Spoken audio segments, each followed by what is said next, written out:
전설야담. 부인의 외도를 오해하려. 강원도 한 고을에 정승을 지낸 김대감이 살았는데 늙음하게 아들을 하나 얻었습니다. 자신의 나이가 많은 까닭에 늦둥이 아들이 마음에 걸린 김대감은 아들이 9살이 됐을 때 18살 색시와 일찌감치 혼인을 시켰습니다. 불길한 느낌은 현실이 되어 얼마 지나지 않아 김대감과 부인이 차례로 세상을 떠났습니다. 장례는 치렀지만 앞으로 어떻게 살아가지? 며느리 홍씨는 잠시 고민에 빠졌습니다. 김대감이 워낙 청렴했던 터라 남겨놓은 재산이 별로 없었기 때문입니다. 홍씨는 길쌈과 날품으로 근근히 살림을 꾸렸고 너무 궁할 때는 자신의 머리카락까지 잘라 팔아서 생활을 유지했습니다. 그 모습을 지켜본 김대감 아들 김생은 감동하여 이를 악물고 열심히 공부했고 몇 년 후 어린 나이에도 불구하고 과거에 급제했습니다.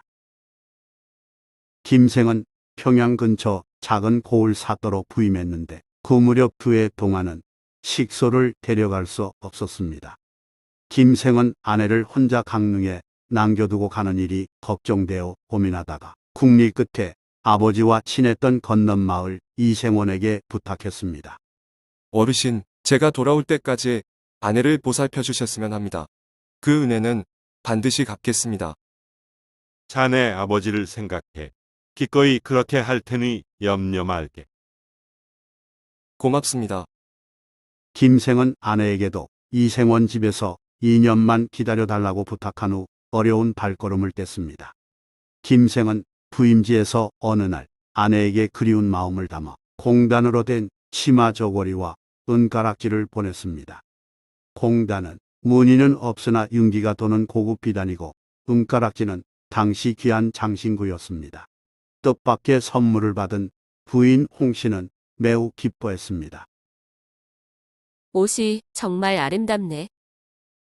홍씨는 그 옷을 입고 은가락지를 손에 낀 채 밖으로 나가서 다른 사람들에게 자랑하고 싶어 했습니다. 하여 이생원에게 조금만 뽐내고자 잠깐 나들이 하겠다고 말하니 이생원은 그런 외출을 허락하지 않았습니다. 아녀자가 함부로 문 밖 출입을 하면 안 돼요. 더구나 자랑이 목적이라니 아니들 말이요. 하지만 홍씨는 날마다 이생원에게 졸랐습니다. 요즘 날씨가 무척 좋으니 딱 한 번만 꼭 구경하고 돌아오겠습니다. 홍씨가 하도 여러 차례에 걸쳐 간곡히 부탁하자 이생원은 마음이 약해져 딱 한 번이라는 조건으로 허락했습니다. 이씨는 뛸 듯이 좋아하며 공단 저고리에 은가락지를 끼고 대문 밖으로 나갔습니다. 홍씨는 주변에 누군가 지나가면 손을 들어 머리카락을 만지면서 은가락지가 잘 보이게끔 했습니다. 그런데 한창 꽃 구경하면서 손을 오르내리는 과정에서 약간 헐거운 은가락지가 손에서 쏙 빠져나갔습니다. 그 반지는 휙 날아가서 공교롭게도 길 가던 동네 건달 장씨의 이마를 정통으로 맞췄습니다. 이건 뭐지? 장씨는 은가락지를 집어들더니 음흉하게 미소 지으며 홍씨에게 다가와서 수작을 걸며 말했습니다. 가락지가 내 이마에 떨어진 것은 무슨 인연이요? 홍씨는 당황했지만 차분히 말했습니다. 그건 모르겠고 아무튼 우리 서방님이 주신 가락지이니 어서 돌려주시오. 그 요청에 건달이 물었습니다. 가락지를 돌려주면 내게 뭐를 해줄 거요? 원래 내 것인데 무슨 조건이 필요한가요? 그대가 가락지를 버렸으니 이제는 내 것이란 말이오. 대가가 없으면 돌려주지 못하겠소. 그럼 원하는 걸 말하고 가락지를 돌려줘요. 분명히 약속하겠소. 그럼 돌려주리다. 그렇다니까요. 어서 가락지를 돌려줘요. 내가 원하는 것은 간단하오. 건달 장씨의 말에 홍씨는 놀란 표정으로 거절했으나 이미 약속한 일 아니냐는 협박에 결국 홍씨는 가락지를 돌려받는 조건으로 장씨와 하룻밤을 지내기로 했습니다. 그날 밤 몰래 찾아온 장씨를 앞을 두고 홍 씨는 옷을 벗기 전에 단단히 다짐했습니다. 이번 한 번만이에요. 알겠소. 어서 약속을 지키시오. 홍 씨는 죄책감에 소극적으로 저항하다가 마지못해 장 씨를 받아들였고 육체 관계를 맺었습니다. 그런데 관계를 마친 후 장 씨가 음흉한 속내를 드러냈습니다. 닷새 뒤에 다시 올 테니 그리 아시오. 그게 무슨 말인가요? 단 한 번만이라고 약속했잖아요. 그건 이미 지난 말이고, 이제 우리는 한 공동체라오. 그렇게는 못하겠어요. 앞으로 2번 다시 볼 생각하지 말아요. 정말 그렇게 생각하오. 그러면서 건달 장 씨는 어차피 관계를 맺었으니 한 번이든 10번이든 회수에 의미가 없다면서 협조하지 않으면 사실을 까발리겠노라 협박했습니다. 홍 씨는 좌절하여 응했고 닷새 뒤에 다시 장 씨와 관계를 가졌고 이생원의 눈을 피해 건달과 지내는 시간이 점점 많아졌습니다.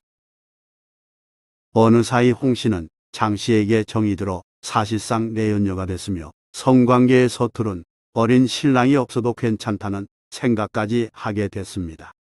비록 나이 차가 많아도 오직 신랑만 위하면서 현숙하게 살아왔던 젊은 여인이 성숙한 육욕의 세계를 맛보고는 일탈한 것입니다. 두 사람은 남의 눈을 피해 닷새마다 밤중에 만나서 쾌락을 즐겼고 그렇게 두 해가 지나갔습니다. 한편 친구 며느리가 그런 짓을 하리라고는 꿈에도 생각지 못했던 이생원은 어느 날 한밤중에 소변이 마려워 밖으로 나왔다가 이상한 속삭임을 들었습니다. 이생원이 가만히 살펴보니 홍시방에서 남자 목소리가 들렸습니다. 깜짝 놀란 이생원은 한쪽에 숨어서 방 안에서 나는 소리에 귀를 기울였습니다. 이때 그걸 모르는 홍씨가 장씨에게 걱정스럽게 말했습니다. 시아버지 제사가 아무 날이라 신랑이 올 텐데 어떻게 할 거야? 걱정하지 마. 내가 조금 전에 자객을 보내 마을 어귀에서 기다리고 있다가 죽이라고 시켰으니까. 열량이나 줬으니 반드시 해낼 거야. 뭐라고? 그렇게까지 해야 해? 그럼 우리 만나지 않아도 되나? 그래도 그건 아닌 것 같아 무서워. 홍씨가 두려워할 때 밖에서 두 사람 대화를 엿들은 이생원도 놀랐습니다. 이생원은 그 길로 자객이 있을 만한 곳으로 급히 말을 달렸습니다. 이생원은 큰 나무 뒤에 숨은 자객에게 경고했습니다. 네 이놈, 너는 지금 장가놈의 말을 듣고 무슨 일을 하려느냐? 그 소리에 당황한 자객이 그 일을 아는 사람이 이생원 혼자인지 또 누가 있는지 알 수 없어 어찌할 바 몰라 할 때 이생원이 이어 말했습니다. 살고 싶거든 장가놈의 목을 베어라. 자객은 순간적으로 이생원 혼자가 아니라고 판단해 그 말을 따르고자 마을로 돌아갔습니다. 그 무렵 이생원이 말을 타고 나갈 때 말 울음소리를 듣고 미래를 들켰다고 생각한 장씨가 서둘러 그 집을 빠져나와 자객에게 지시한 마을 어귀를 향하고 있었습니다. 둘이 마주쳤을 때 장씨가 뭐라 말하려 했으나 자객이 먼저 칼을 휘둘러 장씨를 죽이고는 어디론가 사라졌습니다. 그 시각 부인 홍씨는 방에서 뒤늦게 자책하고 후회하며 눈물을 쏟았습니다. 착한 신랑에게 큰 죄를 저질렀음을 반성하면서 아울러 이생원에게 미래를 들켰으니 자신의 인생은 끝났다고 생각했습니다. 한참을 둔 홍씨는 자결하고자 은장도를 꺼냈습니다. 그때 방문을 펄컥 열고 들어선 이생원이 달려들어 은장도를 빼앗으며 말했습니다. 지금 무슨 짓을 하려는 것이오? 홍씨는 울면서 몹시 부끄러우니 은장도를 돌려달라고 부탁했으나 이생원은 마음을 가라앉히며 말했습니다. 정말로 뉘우치고 있다면 내 말을 잘 들으시오. 그간의 사정을 말하지 않을 테니 앞으로는 남편을 잘 보필하시오. 그게 진정으로 속죄하는 길이라오. 이생원은 많이 갈등했으나 그런 결론을 내린 것이고 홍씨는 말없이 눈물만 흘렸으며 이후 남편 김생을 받들며 살았다고 합니다. 좋아요 및 구독은 영상 제작에 큰 힘이 됩니다. 고맙습니다.